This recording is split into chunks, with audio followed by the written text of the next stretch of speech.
हाँ जी। Climate change के बारे में जान रहे हो? बताता हूँ ना यार। नॉलेज बांटने से ही बढ़ती है। वैसे आपको पता है मैं ये वीडियो दूसरी बार रिकॉर्ड कर रहा हूँ। पहली बार मैंने स्क्रिप्ट लिखी 1600 वर्ड्स की हो गई, और मैं वीडियो बनाने बैठा तो 16 मिनट की वीडियो आई एडिट करके। अब इतनी लंबी चौड़ी वीडियो देखे कौन? मेरे को खुद को बोरिंग लगने लगी थी। फिर क्या था, करा राइट क्लिक, डिलीट पे क्लिक करा और लग गया दोबारा वीडियो बनाने। Hope you will like it this time. Hello everyone, मेरा नाम है करणवीर और आप देख रहे हैं युवा। एनीवेज, वापस आते हैं मेन टॉपिक पर। अब क्लाइमेट चेंज और ग्लोबल वार्मिंग को आपस में कंफ्यूज मत कर लेना, जैसे ट्रम्प करता रहता है। ग्लोबल वार्मिंग का मतलब होता है धरती के तापमान में राइज आना, और ये होता किस वजह से है? जब सूरज की किरणें धरती पर आकर टकरा कर वापस जाती हैं तो कुछ ग्रीन हाउस गैसेज होती हैं जो उन किरणों को अंदर ही रोक लेती हैं, और उस वजह से धरती का तापमान बढ़ता है। मोटा मोटा याद रखना, तापमान में राइज आना। अब बात करें क्लाइमेट चेंज की, तो क्लाइमेट चेंज में ज़रूरी नहीं है कि तापमान राइज ही हो, घट भी सकता है। वैसे क्लाइमेट चेंज का एक्चुअल मीनिंग होता है एक जगह के क्लाइमेट में बदलाव आना। अगर हिंदी बेहतर आती है तो एक जगह की जलवायु में बदलाव आना। एग्जाम्पल से समझाता हूँ। मैं जानता हूँ मुझे खुद भी बिना एग्जाम्पल की चीज़ें समझ नहीं आती। मान लो आज हिमाचल में सर्दियों के मौसम में बहुत बर्फ़ पड़ती है, और मान लो क्या पड़ती है, सारी दुनिया घूमने जाती है ना। अब क्या होगा कि अगर कुछ सदियों बाद वहाँ बर्फ़ ना पड़े, मतलब सर्दी के मौसम में ठंड तो हो पर बर्फ़ ना हो, जैसे लद्दाख में होता है। आई नो, सुनने में काफ़ी अजीब साउंड करेगा कि ऐसे कैसे एक जगह बर्फ़ पड़ती है कुछ सालों बाद वहाँ नहीं पड़ेगी, लेकिन ये ऑलरेडी हो चुका है। आप जाकर सर्च करना गूगल पर, आपको पता लगेगा कि धरती पर आइस एजेस भी आई थी, और आगे भी आती रहेंगी आई बिलीव। बस बात ये थी कि पहले जो क्लाइमेट चेंज होने में हज़ारों या कभी कभी लाखों साल लगा देता था, आज साइंटिस्ट को डर है कि वो सिर्फ कुछ दशकों में हो जाएगा। और ये पता है क्यों हो रहा है? इंसानों ने अपने कंफर्ट के लिए इस धरती को जो पूरी तरीके से बदल डाला है। यार आप खुद देखो, पहले जहाँ पर जंगल हुआ करते थे, पेड़ हुआ करते थे, आज वहाँ रेलवेज, रोड्स और ब्रिजेस हैं।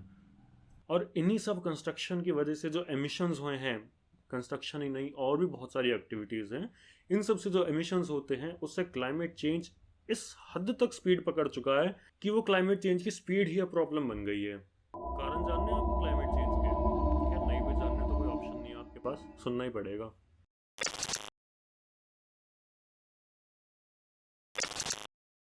तो पहले कारण के बारे में तो आप में से ज़्यादातर को पता ही होगा।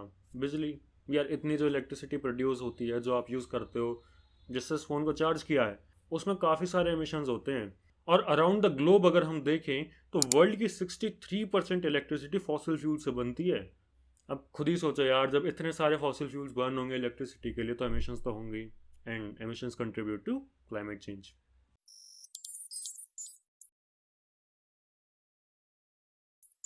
दूसरा बड़ा कारण है मैन्युफैक्चरिंग इंडस्ट्री और कंस्ट्रक्शन इंडस्ट्री। थोड़ी देर पहले वीडियो में बताया था ना, रेलवेज, ब्रिजेस, रोड्स, इन सब के कंस्ट्रक्शन में मैन्युफैक्चर भी बहुत चीज़ें होती हैं, जैसे सीमेंट हो गया, स्टील के पार्ट्स हो गए। इन सब से ओवरऑल बहुत एमिशंस निकलते हैं।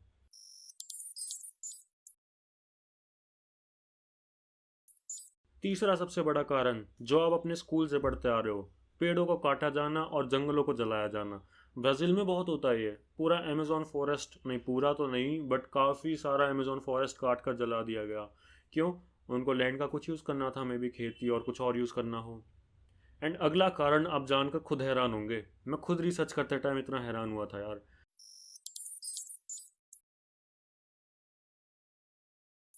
Food production. सोच सकते हो, जो आप खाना खाते हो उसमें भी एमिशंस होते हैं यार, क्या करें, हम खाना खाना छोड़ दें? ऐसा थोड़ी हो सकता है।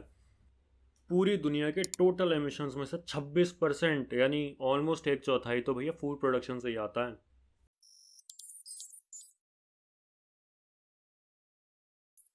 और पांचवा मेजर फैक्टर है ट्रांसपोर्टेशन। आई मीन ये इतना शॉकिंग नहीं होना चाहिए कंसिडरिंग आप डेली ट्रेवल करते हैं, may be through metro, buses, autos, या may be airplane, who knows.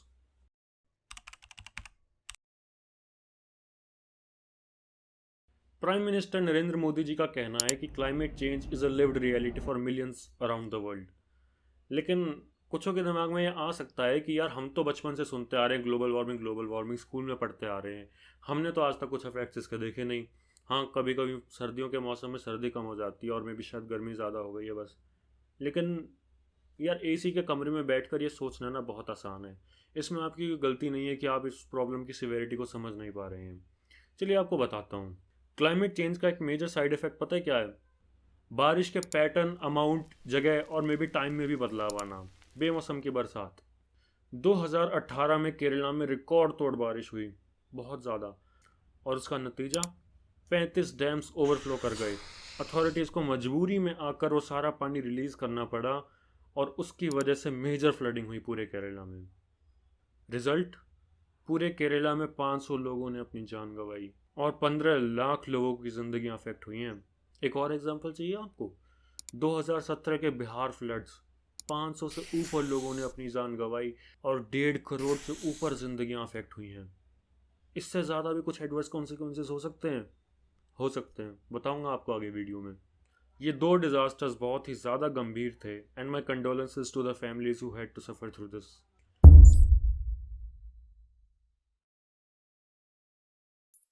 Climate change को रोकने के लिए 2015 में 191 कंट्रीज़ ने मिलकर पेरिस एग्रीमेंट साइन किया।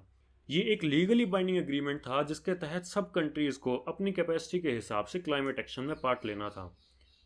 लेकिन इस एग्रीमेंट को कंट्रीज़ ने उतना ही सीरियसली लिया जितना आपने अपनी 11th क्लास को लिया था। बिल्कुल भी नहीं। ओबामा के अंडर यूएस ने पेरिस एग्रीमेंट को ज्वाइन किया था 2015 में। ट्रंप आए, 2020 में उन्होंने यूएस को विड्रॉ कर लिया पेरिस एग्रीमेंट से। फिर बाइडन आए और उन्होंने यूएस को वापस रीजॉइन कर लिया पेरिस एग्रीमेंट में। सोचो, ये एक लीगली बाइंडिंग डॉक्यूमेंट था जिसको कंट्रीज जब मन चाहे लीव कर रही हैं और जब मन चाहे दोबारा ज्वाइन कर रही हैं। अब हर क्लास में एक ना एक बच्चा तो टॉपर होता ही है जो 11th क्लास को भी सीरियसली लेता है। अब क्लाइमेट एक्शन के हिसाब से वो यूके है। क्लाइमेट ट्रैकर वेबसाइट की माने तो यूके एक ओनली मेजर इकोनॉमी है जो कि अपने पेरिस एग्रीमेंट के गोल्स को पूरा करने के ट्रैक पर है। और आप कोई भी कंट्री ले लो, Russia, China, Germany, Norway, India भी, कोई भी कंट्री अपने पेरिस एग्रीमेंट के ट्रैक पर नहीं है। रशिया तो खासकर, रशिया ने ना तो पॉलिसीज बनाई है ना कोई एक्शन लिया है। बाकी सब कंट्रीज़ ने एटलीस्ट कुछ तो किया है। इंडिया ने भी काफ़ी सारी पॉलिसीज बना रखी हैं और वादा किया है कि 2030 तक हमारी आधी इलेक्ट्रिसिटी रिन्यूएबल से बनेगी। But I don't think that will be enough two phase out fossil fuels. I think कि अगर हमें फॉसिल फ्यूल्स को सही में डिफीट करना है then we need to adapt in nuclear as well. Nuclear energy is a clean source of energy और India अगर न्यूक्लियर एनर्जी यूज़ करने लग जाए ना तो हम फॉसिल फ्यूल्स को 60% से 10% तक भी ला सकते हैं।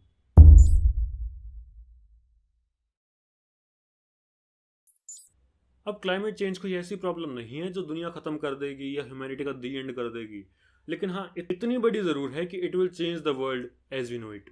हाँ, साइंटिस्ट का मानना है कि क्लाइमेट चेंज को रोकने के लिए अगर हमने कुछ नहीं किया तो काफ़ी बड़े बड़े शहर जैसे मुंबई, शंघाई, न्यूयॉर्क, चेन्नई और भी काफ़ी बड़े बड़े शहर हैं जो पूरी तरह डूब सकते हैं पानी में। कई तो ऐसे छोटे छोटे टापू देश हैं जो पूरी तरह ही डूब जाएंगे। सोचिए वहाँ पर रह रहे लोगों का क्या होगा, वो तो दूसरी कंट्रीज में रेफ्यूजीज बनकर जाएंगे। बारिश का सीजन और जगह दोनों बदल जाएंगी, सर्दियाँ और भी ठंडी होंगी, गर्मियाँ और भी गर्म होंगी। आई नो काफ़ी डिस्टोपियन लगता है बट हाँ, इट कैन हैपन। रशिया जैसी कंट्रीज जो क्लाइमेट एक्शन को डिले पर डिले कर रही हैं, they need to ask themselves कि वो कब तक ऐसे डिले करती रहेंगी। How late is too late. और बाकी सारी दुनिया को ये खुद से पूछने की जरूरत है कि क्या ऐसा कुछ भी और नहीं? Isn't there something else that we can do to make our world as we know it just last a little longer?